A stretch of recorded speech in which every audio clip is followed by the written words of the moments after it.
अभी अगुवागण जो स्टेज पे बैठे हुए हैं उन सबको का अभिवादन।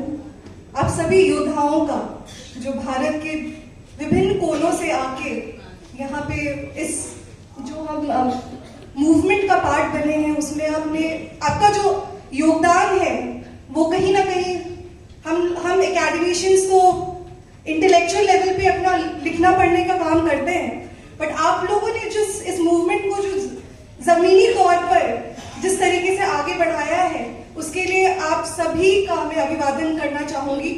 आप सभी एक युवन के पार्ट हैं। अभी बिरसा जयंती आने वाली है तो बिरसा मुंडा जी ने एक उलगुलान शुरू किया था और आज इतने सालों से एक उलगुलान हम भी कर रहे हैं। बात आती है क्यों ये उलगुलान कर रहे हैं। पहले मैं अपना परिचय दे दूं। मैं आयशा गौतम उरांव, मैं फिलॉसफी दर्शन शास्त्र विभाग में दिल्ली यूनिवर्सिटी में पढ़ा रही हूँ। लगभग पिछले 7 वर्षों से पढ़ा रही हूँ, पहले से पढ़ा रही हूँ लेकिन परमानेंट पोजीशन में पिछले 7 सालों से रही। और जब यहाँ दिल्ली में काफी साल से हूँ, यहाँ से ग्रेजुएशन किया, पीएचडी किया। जब मैं यहाँ पे आई तो सबसे बड़ा जो मुझे एक मुद्दा जो लगा कि जब भी आप पूछा जाए, परिचय पूछा जाए तो हम बताएं कि हम आदिवासी हैं, तो हमेशा लोगों को कहना अच्छा क्रिश्चियन हो, अच्छा क्रिश्चियन नहीं हो तो हिंदू होगे, हिंदू नहीं होगे तो फलाना होगे। तो मतलब कि अगर आप आदिवासी हैं तो कहीं ना कहीं आपको एसिमिलेट करने की कोशिश ये क्यों हो रही थी। आइडेंटिटी क्राइसिस का हम सबको सामना करना पड़ा है और इसकी वजह से कहीं ना कहीं हमारी पहचान धूमिल होती रही है। तो जब हम रिलीजन की बात कर रहे हैं, क्योंकि एकेडमिक्स से आती हूँ, इतने सालों से पढ़ा रही हूँ, तो कुछ पहलुओं पे आप सबकी नजर घुमाना चाहूंगी। सबसे पहली बात है, जब हम रिलीजियस कोड की बात कर रहे हैं, सरना कोड की बात कर रहे हैं, तो पहले हमें जानने की जरूरत है कि रिलीजन होता क्या है। रिलीजन की जब हम बात करते हैं तो कुछ क्राइटेरिया फुलफिल करने पड़ते हैं। हम अपने सेंटिमेंट्स है, हमारे इमोशंस है कि ठीक है हमारी पहचान हमें मिलना चाहिए, लेकिन ये जो हम मुद्दा जो उठा रहे हैं मेरे ख्याल से एक नैतिक तथा तार्किक रूप से भी ये बिल्कुल सार्थक मूवमेंट है। रिलीजन की बात करें तो ये एक लैटिन वर्ड से आता है, रेलिगेयर का मतलब होता है टाई करना, है ना, यूनाइट करना।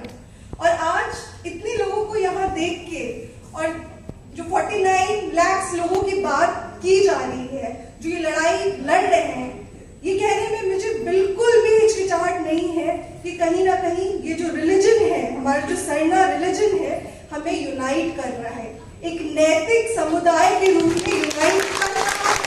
और दूसरी बात तो कहीं ना कहीं रिलीजन, कई लोग मानेंगे कि शायद रिलीजन की बात नहीं करनी चाहिए। कार्ल मार्क्स ने कहा था कि religion is the opium of masses, तो उनके हिसाब से रिलीजन की जरूरत नहीं है। फ्रॉइड अब साइकोलॉजी काफी बड़े साइकोलॉजिस्ट थे, उन्होंने भी कहा था कि रिलीजन की जरूरत नहीं है। लेकिन रिलीजन की यहाँ पे हम रिलीजियस कोड की मांग कर रहे हैं, तो इम्पोर्टेंट बात है कि क्यों यहाँ पे हम इतने लोग जो इकट्ठा हुए हैं, हम क्यों डिमांड कर रहे हैं और क्यों कह रहे हैं कि ये एक नैतिक, तार्किक और न्याय करने के रूप से भी एक सार्थक डिमांड है, वैलिड डिमांड है। हम इनवैलिड डिमांड नहीं कर रहे हैं। इन सब बातों पे चर्चा होना बहुत जरूरी है। तो मैंने आपको बताया कि रिलीजन को किस तरीके से एक लैटिन शब्द से आता है जिसको माना गया टाई, मतलब यूनाइट करने का माध्यम। दूसरी, अगर हम इंडिया की बात करें, इंडिया में आप कॉन्स्टिट्यूशन में देखेंगे तो रिलीजन को ऐसा डिफाइन नहीं किया गया है। लेकिन अगर आप सुप्रीम कोर्ट के कुछ जजमेंट्स को देखें तो वो बोलता है कि कहीं ना कहीं रिलीजन एक माध्यम है जिसके वजह से आध्यात्मिक रूप से लोग एक होते हैं। तो कहीं ना कहीं हम सबको अगर हम सरना धर्म की बात करें तो एक आध्यात्मिक रूप से बिल्कुल वो जोड़ रहा है हमें। तो उस तौर पे अगर सुप्रीम कोर्ट के जजमेंट की दायरे से भी देखा जाए तो सरना कोर्ट का डिमांड बिल्कुल ही जायज है। बाकी और क्राइटेरिया में भी हम बात कर सकते हैं, जैसे मैंने बोला कि वहां भी बोला जाता है। और दूसरी बात, अभी बहुत सारे डिमांड्स हो रहे हैं, है ना, कि सरना नहीं फलाना नाम होना चाहिए, ये धर्म होना चाहिए, वो धर्म होना चाहिए। अब बात आती है कि सरना धर्म ही एक सार्थक डिमांड क्यों है ना। तो बात आती है कि धर्म, दूसरी बात धर्म क्या होता है वो भी, और भी उस पर अगर हम विस्तार से देखें तो धर्म होता है बेसिकली बिलीफ्स और प्रैक्टिसेस, जो हमारे जो हम फॉलो, आस्था है, जो विश्वास है, उसको हम धर्म का नाम देते हैं। और जो हम अपने आप को आदिवासी कहते हैं तो उसको हम एक समुदाय के रूप में, कम्युनिटी के रूप में कहते हैं, है ना। आदिवासी समाज, आदिवासी कम्युनिटी, आदिवासी समुदाय। और जब धर्म की बात करते हैं तो बिलीव्स एंड प्रैक्टिसेस, हमारी आस्था, हमारी विश्वास, उन सब का जो एक जो पिरोया जाता है उसे धर्म का नाम दिया जाता है। तो अगर हम उस मायने से भी देखें तो सरना धर्म बिल्कुल सार्थक है, क्योंकि जो अब आजादी से पहले की भी बात करें तो एनिमिज्म जैसे शब्दों का यूज किया जाता है, तो अगर उसके भी आप सबसे क्लोजेस्ट जिसको पाएंगे वो सरना धर्म ही है। नेचर वर्शिप, प्रकृति की पूजा करना, प्रकृति, जो लोग प्रकृति से सबसे नजदीक हैं, तो उस हिसाब से भी सरना धर्म बिल्कुल जायज है। और दूसरी बात, और एक बहुत ही थोड़ा सा सिल्ली ट्रिवियल लगेगा, लेकिन शायद मुझे लगता है कि ये बोलना भी जरूरी है। जब हम बात करते हैं, कॉन्स्टिट्यूशन क्लब में आज हम खड़े हैं, तो कॉन्स्टिट्यूशन की बात करते हैं तो ये भी कहना जरूरी है कि जब ये कॉन्स्टिट्यूशनल डिमांड बन जाते हैं, रिलीजन को दे दिया जाता है उसका, है ना, दे दिया जाता है कि ठीक है आप एक रिलीजन है, तो आप किसी को भी रोक नहीं सकते किसी भी रिलीजन को फॉलो करने से। कल को जाके हमें हमारा कोड मिल जाता, मिलेगा ही, ये मेरा बिल्कुल विश्वास है, हमें मिलेगा ही। तो आप एक ब्राह्मण को नहीं रोक पाएंगे हमारा धर्म फॉलो करने से, एक अंग्रेज को नहीं रोक पाएंगे, एक क्षत्रिय को नहीं रोक पाएंगे। और अगर हम कहें कि कल को ब्राह्मण बोले कि हम आदिवासी धर्म फॉलो करते हैं, बड़ा अटपटा लगता है, बहुत इलॉजिकल, तार्किक रूप से अच्छा साउंड नहीं करेगा। कल को अगर ब्राह्मण आके बोले कि हम आदिवासी धर्म फॉलो कर रहे हैं, या फिर अंग्रेज बोले कि हम आदिवासी धर्म फॉलो कर रहे हैं, और कॉन्स्टिट्यूशन के हिसाब से आप नहीं रोक सकते हैं, क्योंकि ये कॉन्स्टिट्यूशनल राइट है ना। आर्टिकल 25 से 30 हमारे रिलीजियस फ्रीडम की बात करता है, तो आप किसी को रोक नहीं पाएंगे। तो उस हिसाब से भी अगर आप तार्किक रूप से, नैतिक रूप से भी देखें, हर तरह से देखें, तो कहीं ना कहीं सरना जो शब्द है, जो हमारी पहली बात होती है कि सरना क्या बस एक झारखंड में कुछ लोग जो फॉलो कर रहे हैं बिलीव्स एंड प्रैक्टिसेस, उसी को इंगित करता है? नहीं, ऐसी बात नहीं है। ये इंगित करता है हर उस आदिवासी को जिसका प्रकृति के साथ जुड़ाव है, जो कहीं ना कहीं प्रकृति से ऊपर कुछ भी नहीं मानता है। तो वो, अगर वो हम देखें तो भारत का क्या, दुनिया का हर आदिवासी सरना है। और जब कोरोना की बात करें तो शब्दों के, मेरे ख्याल से शब्दों के तालमेल में, मतलब तोल मोल में जाने से अच्छा है कि हम इसके दर्शन, जब हम सरना शब्द की बात कर रहे हैं तो उसके पीछे के दर्शन को पहचाने। जब भी धर्म की बात की जाती है तो जैसे मैंने बोला, बिलीफ, प्रैक्टिसेस, सिंबल्स, इंस्टीट्यूशंस, इन सब जब भी आपको दिया जाएगा, धर्म कोड का डिमांड हम कर रहे हैं, अगर जो लोग डिसाइड कर रहे हैं कि दिया जाए या ना दिया जाए, तो वो कुछ क्राइटेरिया देखेंगे। क्या इनकी बिलीफ प्रैक्टिसेस और लोगों से अलग है? क्या एक नैतिक समुदाय के रूप में इनको यूनाइट कर रही है? दूसरी बात, और एक जो आप देखेंगे कि और एक जो डिस्टिंक्शन जो वेस्टर्न स्कॉलर्स जनरली मेंटेन करते हैं, वो है डिफरेंस सेक्रेट और प्रोफेन, मतलब पवित्र अपवित्र जो होता है, मतलब कोई हमारा एक आस्था विश्वास के हिसाब से कुछ होना चाहिए। जैसे हम हिंदुइज्म में वो स्क्रिप्चर की बात करते हैं, है ना, वेद की बात करेंगे कुछ, बुद्धिज्म में वो फोर नोबल ट्रूथ की बात करते हैं, ऐसे होता है, ठीक है। जब हम सरना धर्म की बात करते हैं तो हमारे पास क्या है?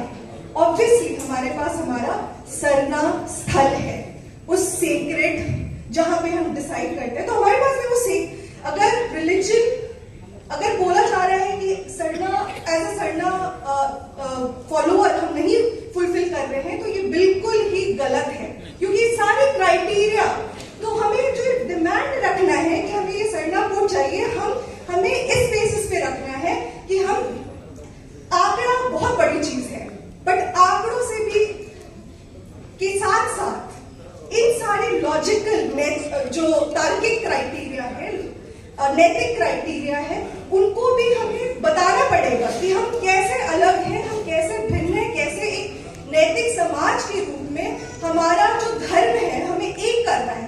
और कहीं ना कहीं दूसरी बात आती है कि एक मीनिंगफुल एग्जिस्टेंस, एक सर्वाइवल के लिए, है ना, मीनिंग, जैसे कई स्कॉलर्स बोलेंगे कि धर्म की जरूरत इसलिए भी है क्योंकि एज अ कम्युनिटी हम मीनिंगफुली एग्जिस्ट कर पाए, एज अ कम्युनिटी हम मीनिंगफुली एग्जिस्ट ही ना कर पाए, बट हम सर्वाइव कर पाए। क्योंकि अगर हम मीनिंगफुली एग्जिस्ट नहीं कर पाते, हम सर्वाइव नहीं कर पाते हैं, तो होगा क्या? हमें या तो एसिमिलेट कर दिया जाएगा या फिर हमें एलियनेट कर दिया जाएगा, एक अलगाव कैसे होगा, एसिमिलेट कैसे होगा? बोला जाएगा अरे तुम्हारे पास तो अपना धर्म ही नहीं है, चलो तुम ये फॉलो करो। एलियनेट कैसे कर दिया जाएगा? हमें बोला जाएगा कि ठीक है तुम तो अदर थे, अब अदर भी नहीं हो, तुम्हारी तो कुछ पहचान ही नहीं है, तो ना हम कॉन्स्टिट्यूशनली अपने आप को एक पृथक समाज, एक मॉरल नैतिक समाज के रूप में अपने आप को दिखा पाएंगे।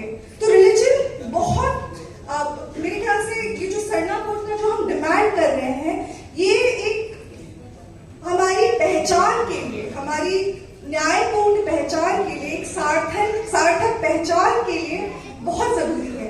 और मैं यहाँ पे एक बहुत डॉक्टर कर्मा हो रहा हूँ यहाँ पे बैठे, वो है नहीं यहाँ पे, तो एक एंथ्रोपोलॉजी के जो सबसे पहले फिलोसोफर थे, उनका कोटेशन दोहराना चाहूंगी।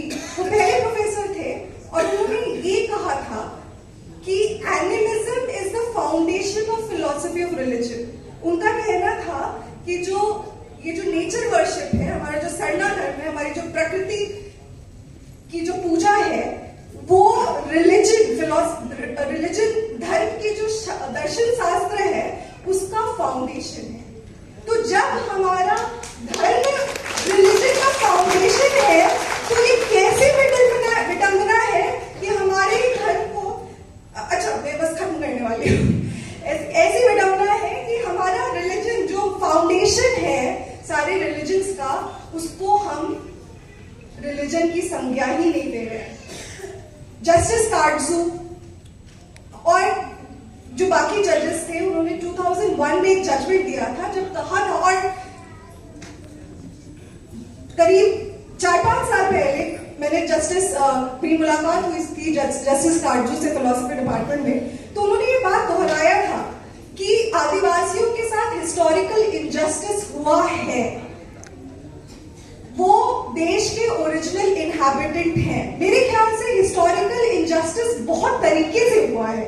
हमारे रिलीजन को आप नहीं मान्यता देंगे तो हमारी ज्ञान प्रणाली को भी आप नहीं मान्यता देंगे। कैसे देंगे? क्योंकि जो वहीं से तो हमारी ज्ञान प्रणाली भी आ रही है, हमारा मौखिक ज्ञान है और वहां से आ रही है, तो आप कहीं ना कहीं हर तरह से इनजस्टिस करेंगे और इनजस्टिस होता आया है। तो ये जो डिमांड हम कर रहे हैं सरना धर्म के लिए, ये हमारी पहचान, ये हमारे सर्वाइवल के लिए बहुत ही ज्यादा मायने रखती है।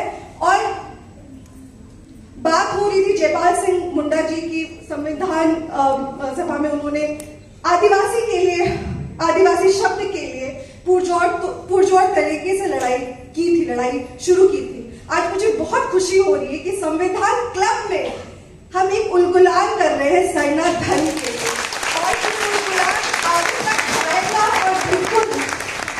हमारी जो सार्थक पहचान है हमें मिलेगी और फिर हमें अलगाव की वो फीलिंग नहीं आएगी या फिर एसिमिलेट लोग नहीं करेंगे। इन्हीं सब शब्दों के साथ मैं अपने शब्दों को विराम देना चाहूंगी। जो